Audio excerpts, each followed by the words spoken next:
Hey mga brods, ito, gusto ng palitan ng Hinebra ito pong si George King at ito, yung papalit nila ay former NBA player lang din naman mga kabrods na si Kenneth Lofton Jr. Ito, 6'6", pasok na pasok sa height limit ngayong Governors Cup 2026 at sobrang bata.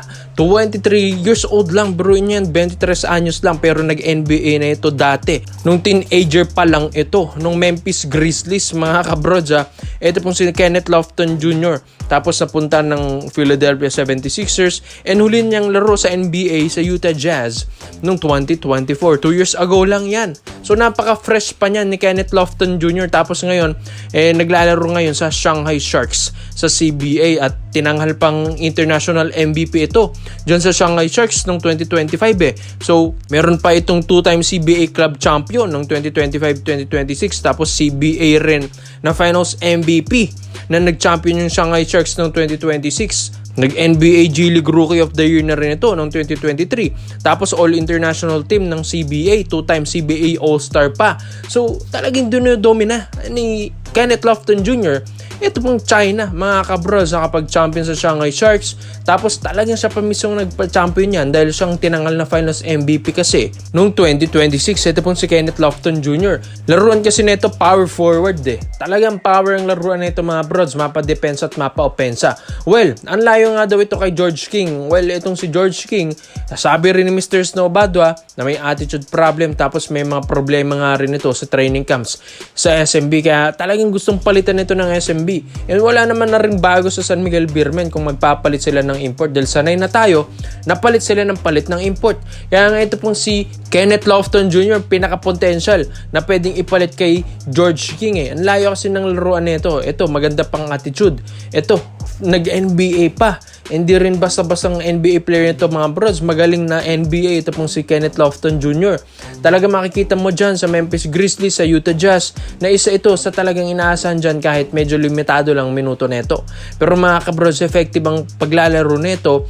May outside shooting rin kasi. Napakatigas sa ilalim. Ang ganda ng footwork sa ilalim.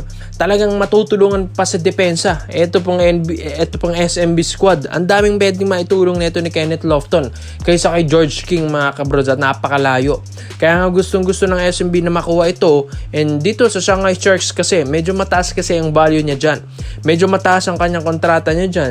Kaya hindi rin natin alam kung kakayanin ng SMB na ma-buyout nila ang kontrata na ito ni Kenneth Lofton dyan. Pero yun nga kasi kung makuha nila ito, worth it talaga mga kabrods. Ikaw ba naman? Talagang magaling na player ito Medyo makikita mo napakalapad. Tapos matutulungan pa lalo ito pong si Jun Marfardo sa ilalim. Tapos ang dami pa pwedeng maitulong sa scoring nito ni Kenneth Lofton Jr. pa lang. Doon na panalo pa ang SMB. Kaya nga gustong-gusto ng Beermen na makuha ito at maipush na nila ito. Dahil hindi nga nila nagugustuhan na yung papalit-palit ng import ito pong SMB. Masking SMB management Kaya dyan sila natatalo Maski dito sa last season, di ba? Ng SMB na napakaaga ng exit nila dahil in-eliminate sila ng Rain or Shine sa Commissioner's Cup 2026. Biro nyo, sayang. Grand Slam bid na sana ng SMB naging batot, naging Boracay pa. Kaya gusto ng SMB ngayon ng isang stable import na hindi na masisira yung chemistry na yon. Tapos mga kabrods, pang matagalan pa. Ito, Kenneth Lofton, napakabata, 23 lang. Tapos ang dami nang napatunayan maski sa NBA and CBA sa mga awards pa lang nito mga kabrods, lalong-lalo na dyan sa NBA G League. Maraming napapatunayan na yan si Kenneth Lofton. Kaya nga dito sa PBA, mas kayang-kaya niya dito. Yung CBA nga, napapa-champion niya Yung kupunan dyan sa CBA niya na napapa-champion ni Kenneth Lofton. Paano pa? Dito sa PBA. Kaya ikaw mga kabrods, Kenneth Lofton Jr. to SMB. Komento mo lang mo dito mga brods. Isa natin yan. Dito naman po tayo sa kabilang balita naman natin, mga kabrods. Gusto kasi ng Hinebra na i-trade nila ito pong si Stephen Holt dito kay Adrian Nocum, mga kabrods. Yes, ito ay ayon din naman sa mga reports and rumors lang din natin. Pero mga kabrods, ito kasing si Stephen Holt na babalita at reports na may mga pahiwatig na daw na talagang aalis ito ng Hinebra. Maski mga ball boy dito ng Hinebra, nakikita nila na parang may something na dito kay Stephen Holt. Maski nung post-celebration ng Hinebra team na nanalo sila, di ba? Ngayong Commissioner's Cup, nakikita nila na parang medyo may mga signs na iti-trade nila ito pong si Stephen Holt. So ito nga, gusto rin kasi ng Ginebra management ayon sa reports and rumors na gawing trade asset nila itong si Stephen Holt dito kay Adrian Nocum dahil talagang maraming namamangha dito mga kabrods kay Nocum ni Coach Yeng Guiao. Talagang grabe rin kasi, fearless point guard din ito ng PBA. Pero dito nga kay Stephen Holt kasi, kung babasihan lang din naman natin yung stats, medyo lugi lang ang Ross dito. Pero pagdating naman sa height, panalo naman ang Reno Shine dito. Kaso nga lang, pagdating sa age, panalong Ginebra dito. Nasa 30s na rin kasi ito pong si Stephen Holt while nasa 27 lang din naman ito pong si Adrian Nocum. Tapos titignan din naman natin yung stats. Nasa 8 points per game, 4.5 rebounds per game, and 1.4 assists per game. Ang talagang binapakita at binabanatan ni Stephen Holt last season sa Commissioner's Cup. While ito pong si Adrian Nocum mas mataas ang points per game nito. Almost 16 points per game 3 rebounds per game and 2.7 assists per game.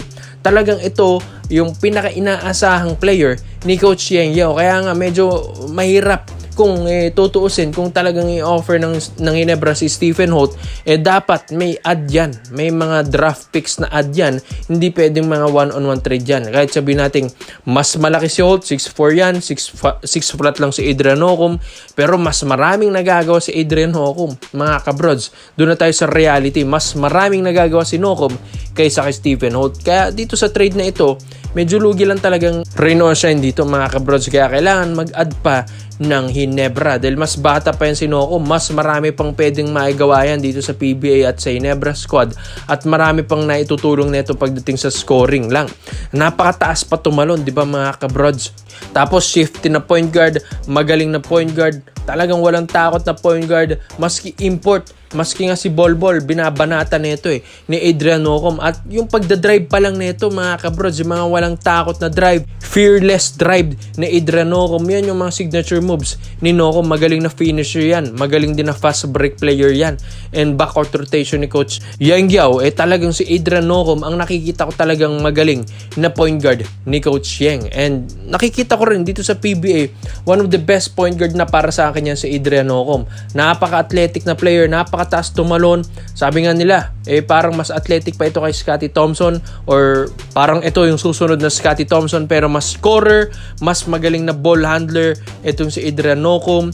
Mabilis na player, mas mabilis na player kaysa kay Scottie Thompson, and napaka-effective na player niyan ni Adrian Nocum. Pagdating pa lang sa ball handling skills, ang galing na ng control nito sa bola. Ang galing na rin kung paano umiscore, paano gumawa ng decision making, paano gumawa ng spasyo, paano niya i-set up ng play yung mga teammates niya, mga kabrods. Talagang veterano na yan si Adrian Nocum. Grabe na yung pag-angat ng laro nito, and makikita natin, rain or shine, tinalong SMB last season sa elimination round. At ito partida, nag-Grand Slam bid pang SMB nun, pero tinalo lang ng Ross dahil isa si Adrian Nocum sa mga talagang gumagawa at nagpaiyak sa SMB noon. Kaya ikaw, sa tingin nyo mga bros, fair lang ba ang trade na ito? Adrian Nocum to Barangay Ginebra San Miguel kapalit ni Stephen Holt to Rain or Shine Elasto Painters. At alam ko, mas tiba-tibang Ginebra, mas malakas, lalo na ang Ginebra kung makukuha nila si Nocum. At magandang pair yan, Scottie x Adrian Nocum. Kaya komento mo lang po mo dito mga bros at iisa-isa natin yan. Salamat po sa panonood mga bros. This is for Basketball Trade Option lang. I'm out.